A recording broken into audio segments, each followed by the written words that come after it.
Ladies and gentlemen, please welcome NASCIO Executive Committee member Ed Toner to the stage. Well, welcome back. I am Ed Toner.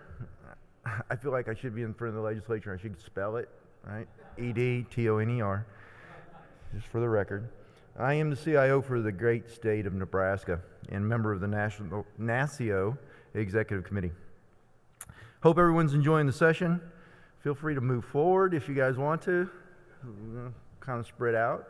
A lot of good discussion today, and all kind of everyone sees the theme of collaboration, and so I really think that you know there's been a lot of great breakout sessions. Hopefully you've learned a lot, and you know some things you can take back to your state and our vendors and all the other things. So before I introduce the next session, I'd like to make note of the Twitter contest winners for today. They're on the screen. Okay.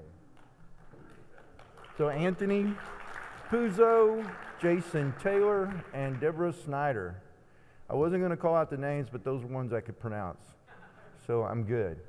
So there we go. Congratulations. You have prizes at the information counter. Today, we talked about emerging business model of the state, CIO as a broker of services. We've also talked about the traits essential to being a successful CIO in that role. The next session will focus on another critical piece of the CIO and CIO office, customer relationship management. As business models shift and government relies more and more on technology as a touch point for their citizens, the internal customer becomes an integral partner and collaborator. Again, that word, a huge theme here, with the CIO. Bo Reese, CIO of Oklahoma, and past NASCIO president, will moderate the panel. As a state that's been through unification or consolidation, Bo has invested in those customer relationships at all levels in Oklahoma. The state of Colorado is one of a growing number of states that have a chief customer officer. They find this position to be instrumental in their success with internal customers or strategic partners. Their work with agencies was recognized as a recipient of the NASCIO State IT Recognition Award in 2017 for their playbook and 5-year strategic plans for each of their agency customers. Colorado CIO, Teresa Cesarek, knew I was going to do that. I told you. Yep, okay. And Colorado CCO, William Chumney, will join the panel. Tim Bottomfield, CIO of Montana, will share his dual experiences of being the customer while in the Department of Revenue and now the state CIO. Please welcome Bo, Teresa, William, and Tim to the stage. So happy to be there. I can't see me loving nobody but you for all my life. When you're with me, baby, the skies will be blue for all my life. Me and you. All right. My mic on? All right, fantastic. If I can sit down without falling. All right, well guys, thank you for sticking around with us this afternoon. I think we have a really great topic following up on a great theme that you've probably seen throughout all the sessions today and the breakouts, and certainly our great keynote speaker talking about collaboration. This, of course, is our customer relationship management, right? This is something that is certainly near and dear to me in my journey at Oklahoma. We're going to have an opportunity to hear more about some of the specific examples and experiences we have in some of our other states. This is something that, as a past president, during my term as president, this is a conversation that we really wanted to talk about. It was something that Doug and I had talked about being kind of a focus during my term. And then, of course, our wonderful president today, James Collins, has really continued that topic and furthered the elevation of this discussion around customer management, relationship management. It's extremely important in what we do every day. It's important to us, therefore it's important to NASCIO. We've got, I believe, a great CRM publication coming out this summer that Amy Glasscock has been working on with NASCIO, so please look forward to that. And look for it on their website. I'm sure it will be extremely informational, as all the information they put out is, as well as very helpful to each of us. This topic is certainly on the CIO top 10. This is number 7. So that leads me to believe not only is it important to me, but it's important to all of you. If it made our top 10 list, this is something that I know each and every one of you deals with within your states. In Oklahoma, I think it became very relevant as something I found myself in this situation of inheriting a state that was going through a consolidation or unification. As Ed said, we actually started coining that term. Matt Singleton, our COO, he's quite the wordsmith. And so he's the one that ended up, we knew when I came in 2014, 2 years into our consolidation of a 5-year plan, consolidation was a bad word. And it can easily become that, since most of us in state government, we start down this path through some type of law, legislation that's passed, or a mandate, or executive order. And so unification was something we started using that frame because it was a lot softer, and it talked more about really the union of trying to bring our IT forces together, whether that be the people, the processes, our architecture, and so forth. So we talk about unification. In Oklahoma, it was a monumental lift for us as a state. Took us 5 years. It came after a study that the legislature did where we found a great deal of duplication in state government. Like most of you, we had 30-some data centers, we had 9 mainframes, 72 different financial systems, 42 time and attendance systems, and so on and so on. 129 email servers. A lot of duplication, so it made sense in Oklahoma for us to move forward with trying to get rid of the duplication, try to find the efficiencies in unifying IT, but consolidation or unification, again, it kind of becomes that bad word because inherently in state government, when something is mandated, it's something that is inflicted on people, as things often are, right? And so we often find ourselves in this role needing to have empathy. It was much easier for me, having been in state government for 27 years. I was at an agency. That agency was consolidated, and so I went through it as a customer. And so the experience, and Tim, I think you're going to have an opportunity to talk a little about that yourself. Having gone through that from an agency perspective, it gives us probably a very necessary perspective to be able to have that empathy when we go out and try to regulate in many cases. The way the laws are written, you become a regulator. And you also are trying to build relationships with your partners. These are your customers that you want to serve. And so the relationships are difficult, but extremely important. Many of you out there I know are parents. And as parents, we know that rules without relationship leads to rebellion. I think we can see a lot of similarities there, right? Yeah, that's quite a... You like that? So, it's only natural that when something is forced upon your customers, it's hard for them to be in the customer frame of mind. To them, sometimes I was a mandated vendor, right?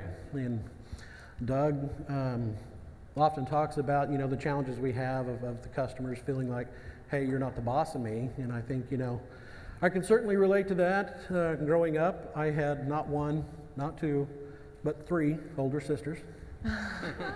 And as the youngest, I think anybody there that out there that has older siblings, if your parents were going to go out for an evening, the last thing they said as they walked out the door was, Susie's in charge, and shut the door, right? Not a whole lot of context to that. And as the youngest, my oldest sister was Tammy. And no, Tammy, I do not want to play dolls. Often did not have a choice. 3 older sisters. So yeah, it is easy in that role then to have some empathy for the agencies and have gone through the experience. In Oklahoma, again, we found ourselves with 930 IT employees that were no longer working for the agency in which they thought they were employed. They were still employees of the state, but with the signature of a document, they now work for the Office of Management and Enterprise Services. They're trying to find their way in this new organization.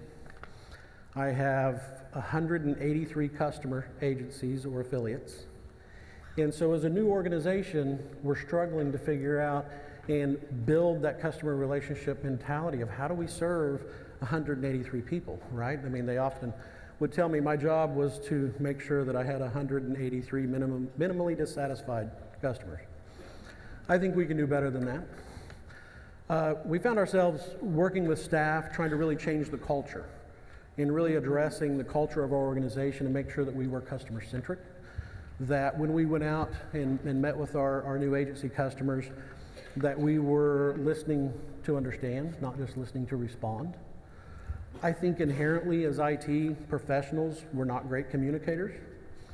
We often talked about, we confused notification with communication. We would send out notifications. We're going to do this. We're going to update this system. This system is going to be offline this weekend.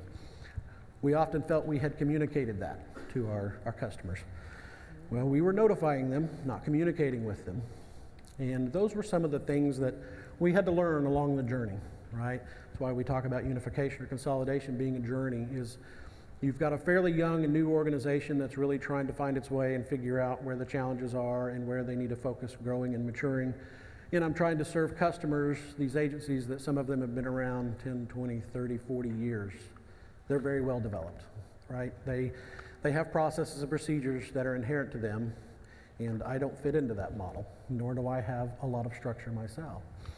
So that's why this has been so important to me is when I found myself in this role, like I said, a couple of years into our consolidation. I had been in state IT for many years, and I was in IT in those roles, but part of, I think, the reason that I was asked to serve as the CIO is because I had the relationships with the agencies.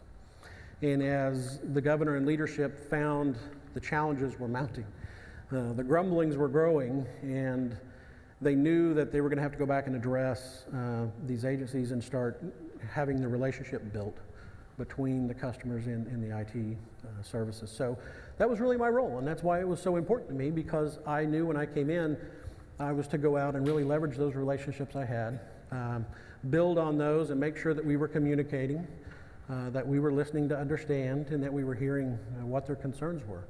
Because most of the times these partner agencies were simply trying to tell me, as I was when I went through the consolidation, they're simply trying to tell me where the pitfalls are, where are the challenges. Hey, if you change that system, shut that system off, or do this to it, X is going to happen. And when you're not listening, then you're gonna have problems. And we did. We had a few of those. So again, I think this is really about building our skill sets and learning how to be and how to serve our customers, how to be good service organizations. The culture and learning to listen, the partnerships, to become trusted IT advisors was another one of our goals. But these are all things, partners and to be trusted, these are things you have to earn, right? These are not things that I can just show up one day and say, hey, you're my partner. And so really to sit down at the table, acknowledge that with these agencies and say, I know I'm not your partner today, but that's my goal. I know we don't have a history and there's probably no reason for you to trust me, but I want your trust, and so I want to earn it. The idea was to build a relationship where I simply could get the benefit of the doubt. When something went wrong, when something was miscommunicated, if they found themselves wanting to reach out to me to help me correct the problem, then I knew we had built a relationship. If they found themselves wanting to escalate to the legislature, to the governor's office or so forth, I knew I didn't have a relationship there. And so I think designing that framework and explaining that to them, that that's my goal, that's what I want to be. And so if you'll give me the benefit of the doubt, I want to earn that partnership and I want to earn that trust, right? So that's kind of a little bit about what we went through in Oklahoma. Again, it was a very large monumental lift for us to go through. We're still learning every day.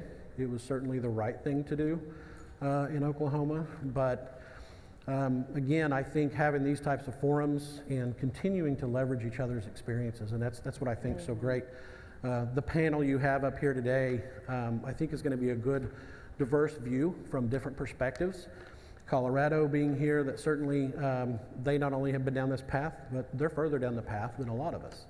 And so I think just hearing some of your the hurdles, the challenges, and how you've overcome them is certainly helpful to the rest of us.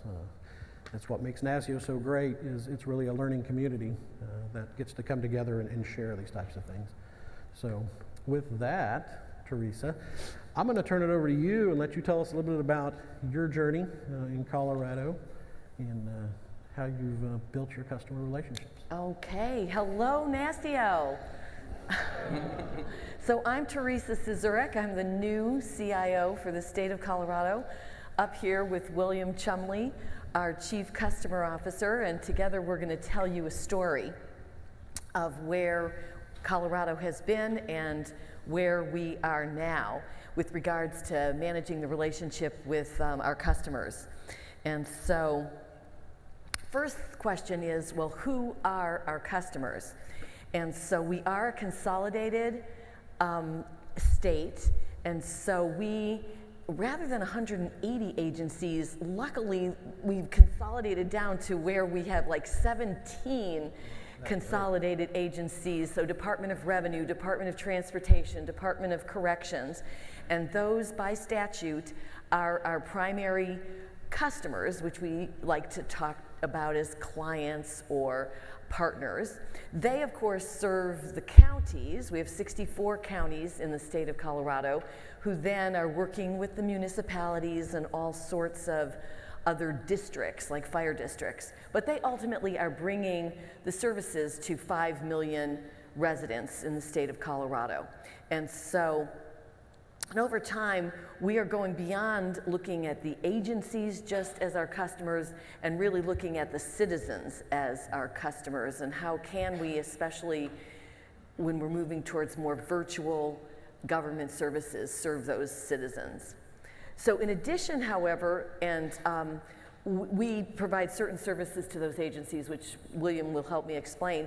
We have all these other state entities which are non-consolidated, like the judicial branch and the Secretary of State and the legislative branch, and we provide them infrastructure and cybersecurity, so across the state. And then we have something called the Public Safety Communications Network, which first responders, whether they are the state patrol or public safety or firefighters, are using our system to get their communication. And so lots of customers. I'd like to, although, also broaden it to stakeholders, because in addition to these customers that we're serving, we have stakeholders and working to have good relationships with our employees. They're so critical in being able to do the right service. Also, our vendors, partners. This is very important. And so it's looking at us sort of as one, I like, happy family. And that's our goal. And so I'd like to look at the services we provide, and William can elaborate on this. One big pot is all of the operational, keep the systems operating, which probably is 50% of what we're doing. And then there's projects, taking all of the applications for the agencies and moving them, modernizing them, moving them forward. And then there's emerging technology and really going to the next level. And the emerging tech may be 10%. So just to give you an idea, Colorado, we have, in the Office of Information Technology, we have about 950 employees in 70 locations around the state. We serve more than 31,000 state employees who are in 1,300 locations. We have over 1,200 applications in those 1,700 agencies, we think. Um, there's far as we know. probably more than that. But we resolve over 300,000 service tickets annually and deflect over 8.4 million security events daily. And so it's a big job, as you all know. And we were created 10 years ago as a consolidated agency by statute. The legislature dictated that we would do this, although they transferred all the people, they did not transfer the assets. So the assets are still held by the agencies, even though the Office of Information Technology manages those and works really hard to make sure that they're running and tries to get the agencies to refresh them. So relative to our goal here in customer relationship, I like to think of a wildly important, passionate purpose. I love P words. Think of public service as a pursuit of passionate purpose, something that we're working to achieve that is meaningful, that we're working with great energy, desire, and enthusiasm. And so our passionate purpose in the Office of Information Technology is customer delight. So we want to meet, but we also want to exceed our customers' expectations. And I think of getting together with the agency heads as one of my first things on the job 4 months ago, where I wanted to build this relationship first and foremost there before we then took it to all the rest of the people in the agency. And one of the things I wanted to do was establish a psychological contract with these executive directors, heads of the agencies. What could they expect from me and our organization? What did I expect from them? And one of the things that I asked is open and honest communication. I asked them to escalate to me first rather than take it to the governor, my boss, so that we could try to work things out. And the idea was in these one-on-ones to try to decrease their fear of, who we are we going to help them or not, and increase the level of trust.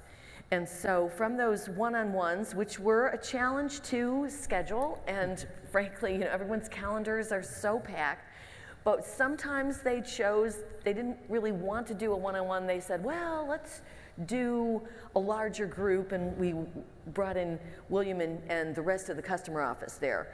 So I'm going to turn it over now to William, who has been in the organization longer than I have, and he can give you a little bit more history and also how we've organized this customer office organization.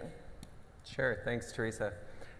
It's interesting to listen to the folks talk about the history. I've been with the state for 8 years.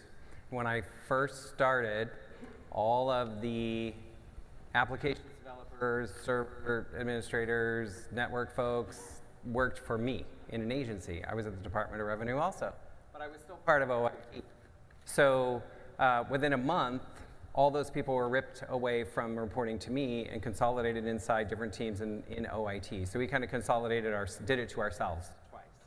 So the agencies had lost them the first time, then it happened to us internally the second time. What was interesting to me there is I've heard people reference the CIOs who might report into agencies, that we have what are called IT directors, and those are the folks that we kept inside our team, and those IT directors still report to me.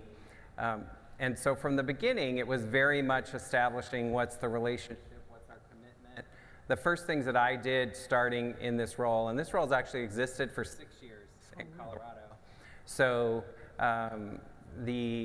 there was one person in it before I started, and 5 years ago I took over this job. The first thing that I wanted to do was establish roadmaps around the technology, and then align it to business agency objectives. Align it to business and agency objectives. And really, as Teresa and Bo's already talked, it was about changing the conversation. So we did service level commitments right away. And my commitment was about how we're gonna operate and act together, not just about service levels and things that we could deliver. It was pretty obvious that we weren't mature enough to really commit you can have a 2-hour response to that, you can have your network up. So we made the documents very clear in that area. But we also gave the agencies control over picking 3 areas each year that we would work together with them on to define commitments. And what we discovered is if you really use metrics, you can change that perception. They would all say onboarding takes 3 weeks, we never get our laptops in time. And the minute we started tracking it, we found out that they didn't tell us until the day before they needed it, and then expected it the next day, and we said our service level is really 3 to 5 days. So it really changed that whole conversation. I want to show you a little bit of highlight of what my team looks like today in terms of I have IT directors who have that relationship and prime responsibility to align and partner with the state agencies, and they develop those roadmaps, they develop the service level commitments, and we also do a monthly one-view dashboard of the hot items at each agency, and we also do tracking. We found we have to really do a lot of marketing about proving the value of IT. I also have the project office. I have what we would call the team that would look at new requests that come in and how you define and design those solutions for the agencies. I have the service desk, which is our call center. And then I have an IT service management team, which is really the internal tools that we use to track tickets and track some of those metrics. So they're all in my team. There's a few other teams inside our structure that we're looking at. Potentially, maybe all customer touch points should be in the same organization. So there's things that we're considering in that area. You heard Bo talk about we have a playbook, we have our roadmaps. We're finishing this year's roadmaps right now, and we're trying to work on automating those so they should be living documents, and they shouldn't be just once a year publish them and go off. What we've learned, though, is there was a comment about, and it's been weird right now with Teresa and all the new executive directors, with the governor change, everyone changed over. So 2 of the agencies, to what Bo talked about, are really not partnering anymore as well as they used to, and it's because they had new people, and all of a sudden everybody flexed their muscles and said, oh, let's take advantage of while this is new.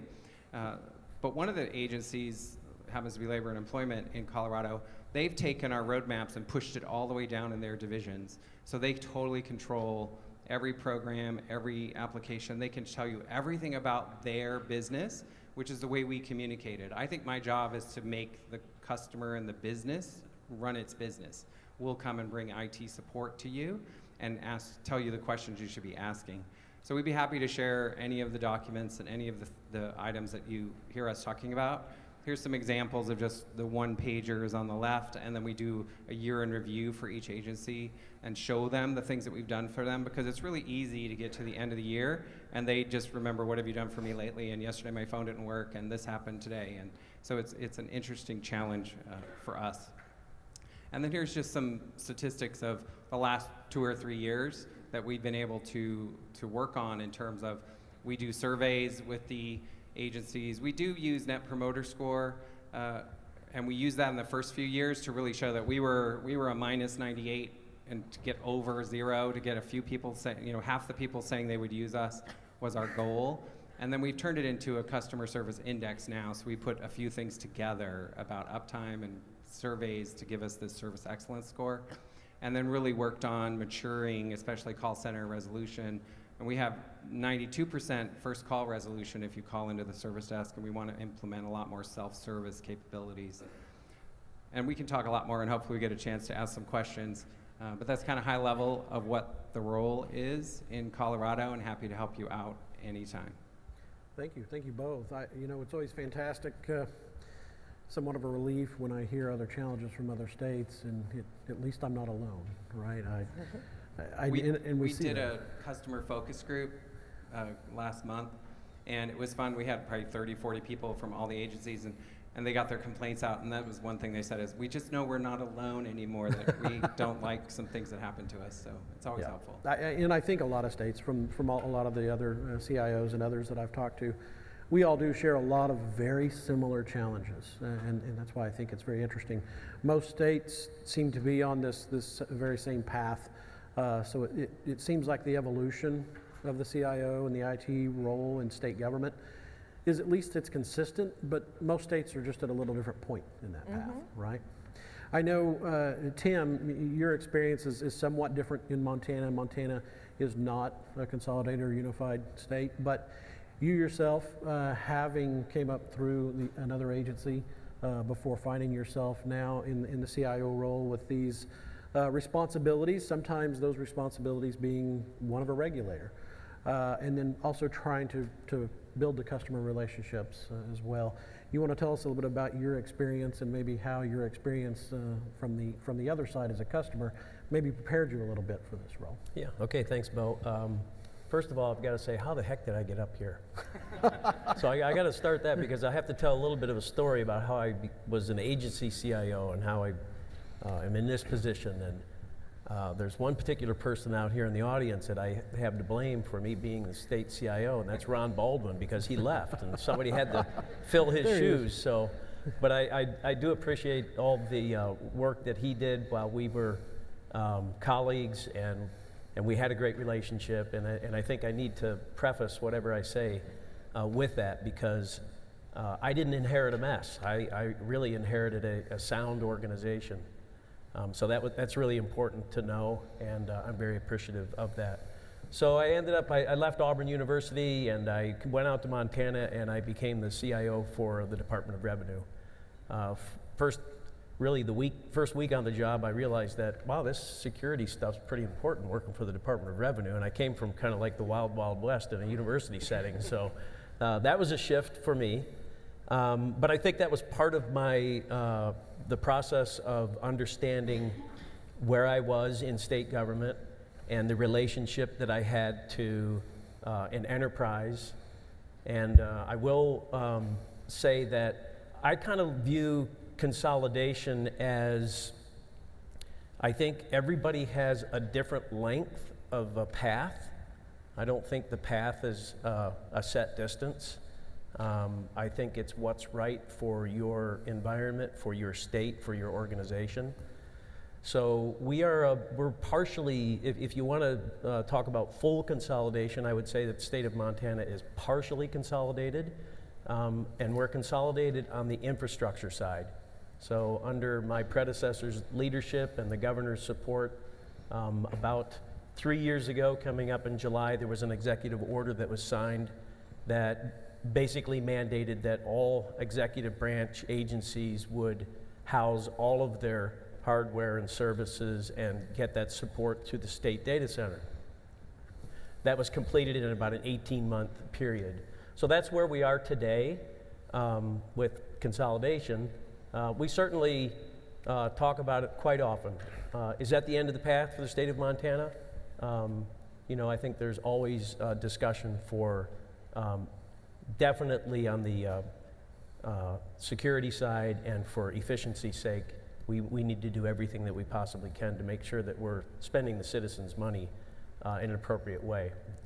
I'm really passionate about CRM, but I'm really confused about CRM because I don't know if really what we're talking about is customer relationship management. Is it business relationship management? Is it partner relationship management? I mean, in my view, it's all of those. And really, I think if we just distill it down, it's just relationship management. And I think Bo hit on a word earlier. I don't even like the word management thrown into that. It's kind of, it's really relationship building. Mm-hmm. That's what we're all about. That's what we need to be doing on a daily basis. So when I kind of stumped for this position, as I went through the interview process, I definitely emphasized the fact that I felt like I had some value to bring into the organization because I had that perspective of an agency CIO.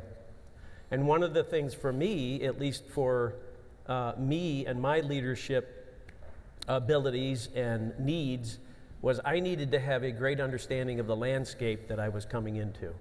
I felt like I had a great relationship with my peers in agencies, my predecessor, all of that was great.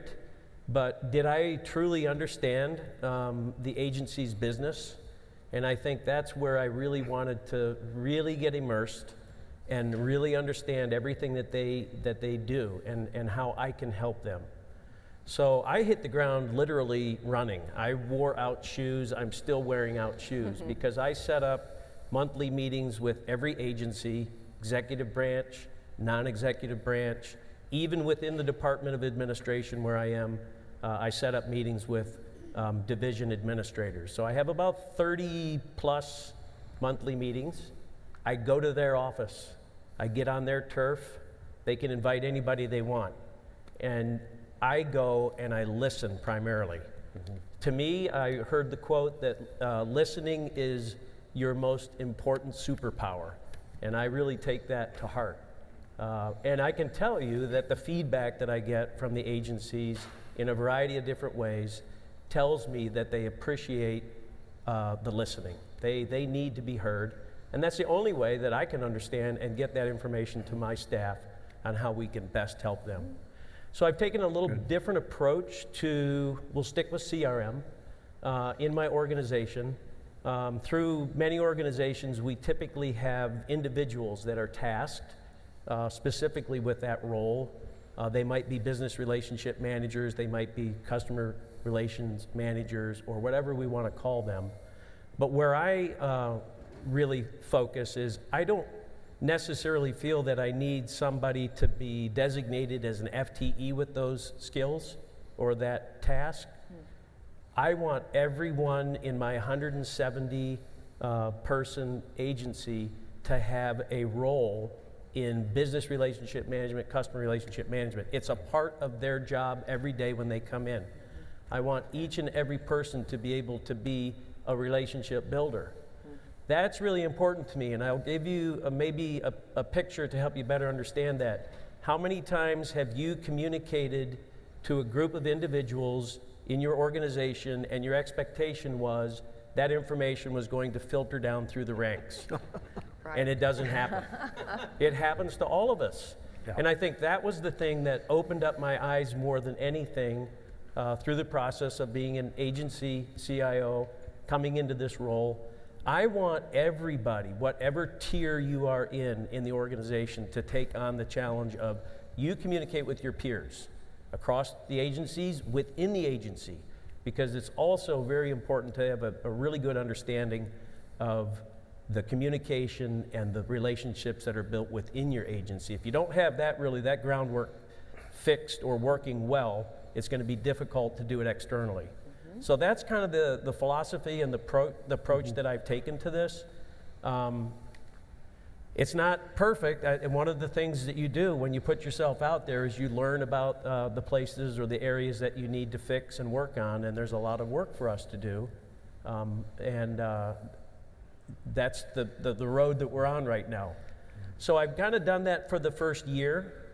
I think as I contemplated talking about this today, I thought, well, you know, I've done this for the past year, I'll just keep on doing it. But I've really come to the conclusion, and this whole conference has helped me get there, because when you get with a group of people that have gone through similar things and they have an understanding and you can feed off of their information, I kind of feel like now, as I go into my second year beginning in July, I may not do it exactly the way I did it the first year. I'm still going to keep those lines of communications open, but I think we need to be very aware of the fact that there's no communication plan or strategy that should be set in stone. It should always be morphing into another level or another way to do it as you have tested the waters for a certain period of time and you find out what works and doesn't work. So I think that's really the direction now where I'm going to go for that second year, and I think that with the help of my staff, and by God, you guys better help me. I've got two of them here. They better be on board with this. But I may change some things up in the way that we are reaching out to the agencies and we communicate with them. But again, it's been super valuable to be able to take that approach. I will get some formalized training or workshops set up to get managers and supervisors trained in relationship building. We're going to do that very shortly here. And then the expectation is that filters down through the ranks. I even talked to one of my staff and I said, hey, you know, how do we need to, in every job description and every posting that we put out there, we need to now start talking about an expectation when you come into this job is that you're going to be a relationship builder. You're going to be, I don't want somebody that just sits in a cubicle and doesn't build that relationship, even if it's with the person next to them in the cubicle. That's super important. So that's something that I'm going to really start stressing as we go forward. So fantastic, fantastic. You know, and to your point, challenging everyone and really finding areas in where you can find additional training and things for staff is extremely important. You know, the comical saying of you can identify the IT guy in the room because he's the one that the extrovert IT is he's the one that looks at your shoes instead of his shoes when he's talking to you, because we are a collection of introverts for the most part, and so Not me.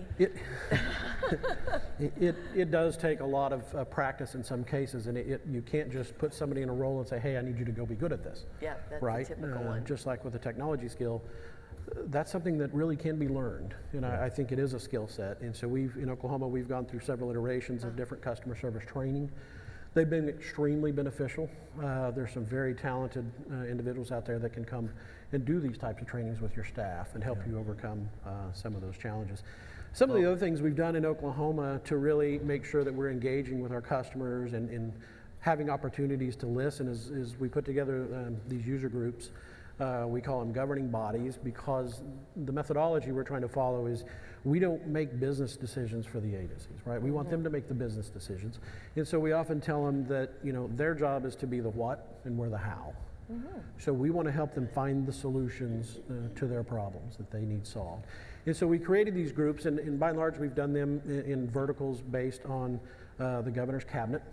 So we have one for Health and Human Services and Education and those. And so what we do is we come together every month, and each agency will send someone from their leadership group, someone who particularly can bind their agency, because what we do is we talk about projects. And the goal of this was to evolve to a group where, and it is happening, where the agencies come to the table for the first time, and instead of operating in the old way of where they were within their own silos of their agencies, they come to the table as a group and they say, hey, I have a need. I have a new statute, a new mandate, federal regulation, whatever that I have to do, and so I'm in need of a technology solution.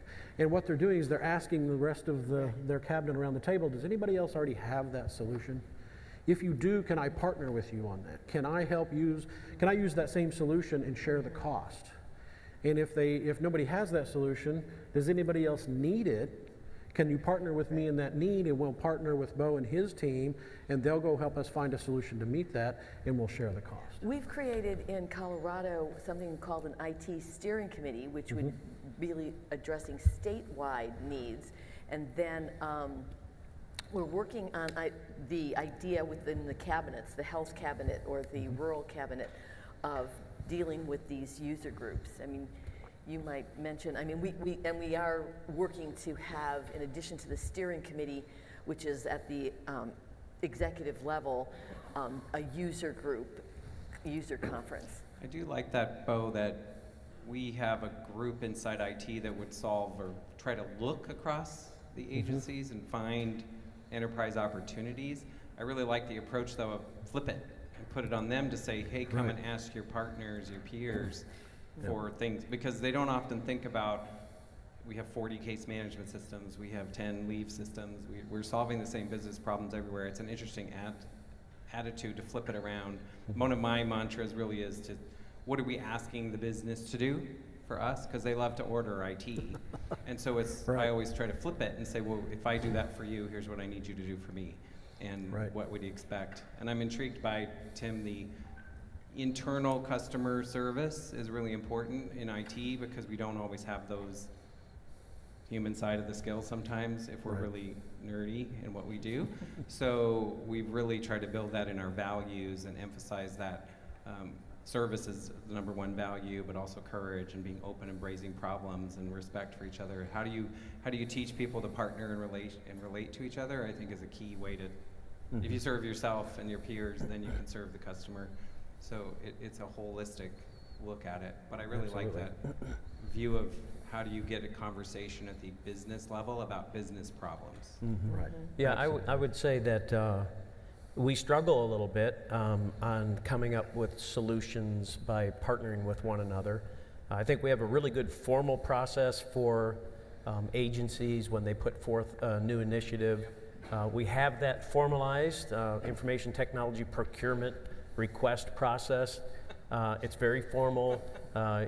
It's kind of like the agency having to go through the gauntlet to get what they want. But that process actually is very necessary, and it's helpful because it enables me as really the end keeper of that process to be able to go back to that agency and say, hey, we actually have an enterprise solution for that. Or there is another agency that's doing it and we already procured services, so we need to get you together. But I don't think I'm that enamored with that process alone. It's necessary, but what I would like to see is that there's more collaboration and partnering around the table, face to face. We do have a multitude of ways that we communicate with each other. We have the Information Technology Board, which is primarily made up of agency directors and higher level folks that IT comes and reports to. We have an Information Technology Managers Council, which I know, many of you states have these types of organizations. That one is really still more of a reporting from central IT to the IT community. I'm trying, and if anybody has ideas, give me ideas on how I can get agencies more engaged to come to that venue and be prepared to talk to us about the things that they're doing or they need. It's almost like pulling teeth to get the agencies to participate in that way, and I haven't really come up with the solution for that. We have a CIO roundtable. That one is a little bit more relaxed, but I still struggle with getting input, and that's really essential. I think when you get a bunch of CIOs around a table, there should be a lot of dialogue about things that they're looking to do and that they want to do. And so we're still kind of working through that process to make that a real comfortable venue for them to do that. And then we have one more really formal meeting or a gathering, and that is once a month we have all of the agencies participate in a meeting that is with really technology services, security services, and business services from my organization to get together. And there is a presentation from us, and it's really kind of like manager level down, maybe below the C-suite that participates there. And we get a little bit more engagement there than we do at the upper level meetings. But I'm open to talk to anybody that's got some real solutions there for getting the agencies to come in and tell us about your needs, and we can talk about them. I think, Tim, what we tried a couple things over the last few years we found that if you did a survey first and then bring them together and then show the summary in the survey, and then there was a way to let those CIOs or the agency executive directors maybe push some things to their deputies, and then the deputy directors operationalize things. Or we formed work groups, which are really the division director level, to target who's interested in fixing procurement, who's interested in looking at things. And it seemed to work better because they weren't going to speak up in that forum for us either. But they're happy to fill out a form and tell you everything that's broken. That's a good so idea. it's like, it was a way to get a list and then say, here, what do you want to work on? And something we're doing with a customer focus group is co-chairs. So there's an IT lead and a business lead running that work group, and they seem to like that structure. So it is, and we want it to be that it is an IT. IT's not the thing that's broken. We're working together to fix something so that the state, so it's really about emphasizing state solutions. And it's interesting at the executive level, I'm not finding that problem that they don't want to participate. I mean, it's almost like we don't want to exclude any agency, but yet we want that executive steering committee to be manageable. And so we might currently have 8 agencies, but we're looking at a structure of rotating it. So I think they know that those who participate on the steering committee are going to be getting their priorities, perhaps voiced. So we haven't yet, but I'm 4 months on the job, and this is a new administration with new agency heads, and so things. Well, I'm hoping they'll be just as excited over time, but we'll see. Absolutely. Well, guys, before we run out of time, I did want to share one quick story with you because I know we often have learned about telling stories is one of the best ways to get a message across. So I'm going to share with you a quick fail.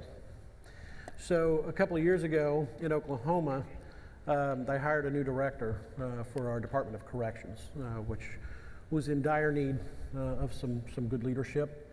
In most states, as in Oklahoma, it's terribly behind the times, very outdated. And they struggle. They haven't been funded properly for years. Their technology is not just old, it's really non-existent.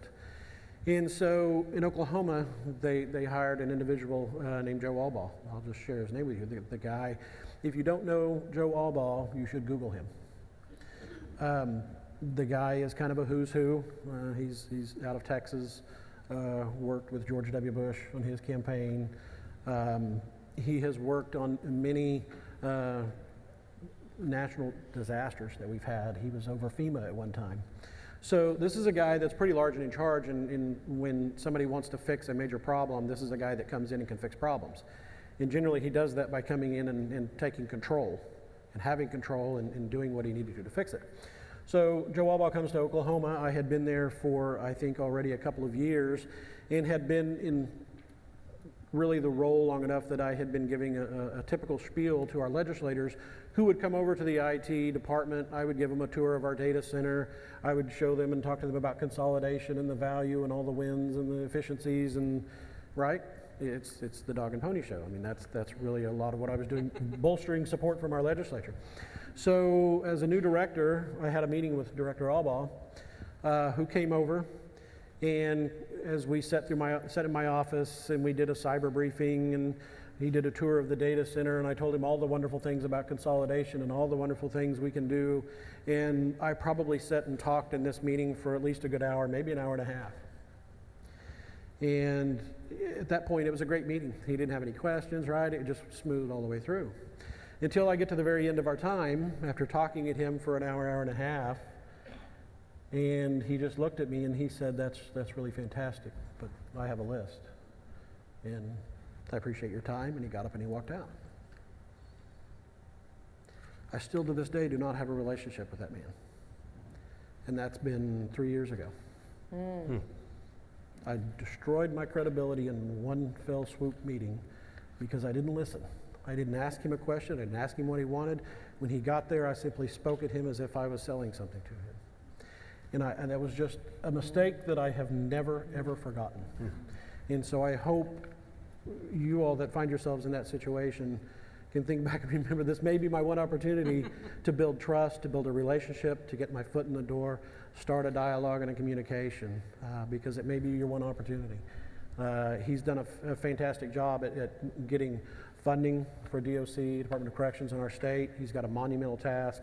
I still want to help him in any way I can, but I do wish there was a better relationship with him, but that was my fault. Thank you for sharing that. Sure, That's really took absolutely. courage, Yep. so thank you. Guys, one final thought before we part. We've talked a lot about trust and partnerships and relationships, and I found a quote on the internet that was kind of related to this that I really liked, and that was, a relationship without trust is like a car without gas. You can sit in it all day, but you're not going to go anywhere. So, again, thank you all, your panel. You were fantastic. Appreciate all the dialogue and the experiences you shared with us today, and I hope it was helpful to you all. So again, thank you to a great panel. Thank you, and their Bo. experiences.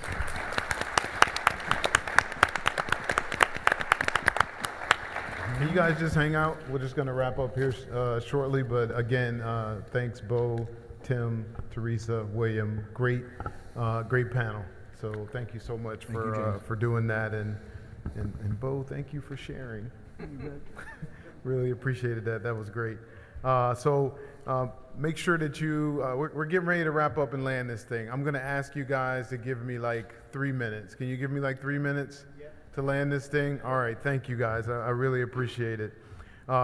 Please take a moment to fill out the survey in your app for this particular session.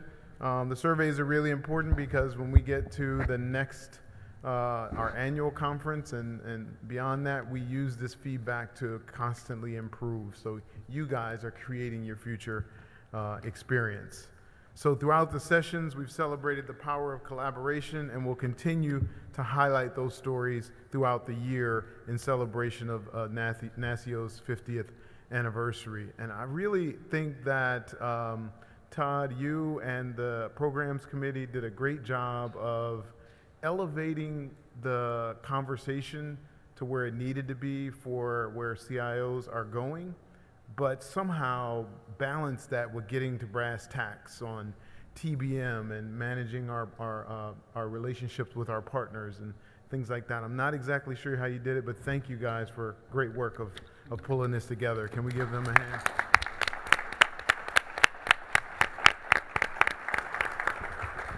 So if you have a partnership story, I'm making another plea for you to go to the NASCIO community and, put in a video, a paper about it, because we want to build it into our programming going forward. I thought about earlier about calling out some of my partners to say, hey, let's get together and do it. But I talked to them offline and said, let's get together and do it. So I hope those conversations are happening. Another observation that I've seen throughout this conference, and I like it, it's like we shied away from naming names in the past. And so I want to just commend my colleagues for naming names of the partners that we're working with from the vendor community to move things forward in our states. And I think we should absolutely continue that. Besides, you can go to my procurement website and look up all the contracts anyway, so it's not a secret, who I'm working with. But I think this is a great opportunity to say these are the partners that we're working with to advance these initiatives. So let's keep naming names. Are you guys all right with that? All right. Is So, that out on our website or all of our contracts? let me see. Just to make sure I cover all the things I need to cover. The annual conference will be October the 16th in Nashville, and this will be the continuation of our celebration. It's going to be great. I mean, I'm just going to keep like retroing until I'm all the way back to by the time I get there, I'm going to have a pocket protector on. I'm just going to keep going all the way back. And so I encourage you guys to think about doing that as well. To our corporate members, this is a very special annual conference, the 50th anniversary, so watch your email and the NASCIO website for details coming early this summer about opportunities related to the 50th anniversary. Let me just say a few thank yous here. I've had a great experience here at the Gaylord. I'm not sure if you all did, but I just want to thank the Gaylord staff for the work that they did to make our conference great. Would you guys agree? Mm-hmm. Yeah. And I also want to thank I had a trouble here for a second. Every once in a while I write encrypted. I think security that much, so I write encrypted. Does that happen to anybody else? And I'm like, I was standing here decrypting it going, when they stop clapping, you better have something to say. I want to thank all of the panelists and the presenters that shared their hearts with us, shared their knowledge, their know-how, and what's going on in their states. So please join me in thanking them as well.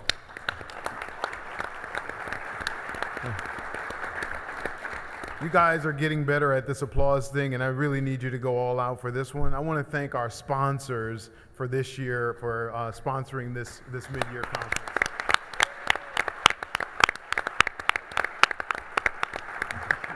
I also want to thank the CIOs and them bringing their teams, because without you all, it's really not. If you didn't come, then the corporate members wouldn't come, and we wouldn't have a conference. So thank you all. Thank you for bringing your teams. We know it's a big commitment. I want to thank my colleagues on the NASCIO Executive Committee for the work that you do to keep steering our organization as well. And last but certainly not least, I want to thank the NASCIO team on the leadership of Doug Robinson and all of his team for just making sure that we always have a high quality event with plenty of engagement. So please give it up for the NASCIO team.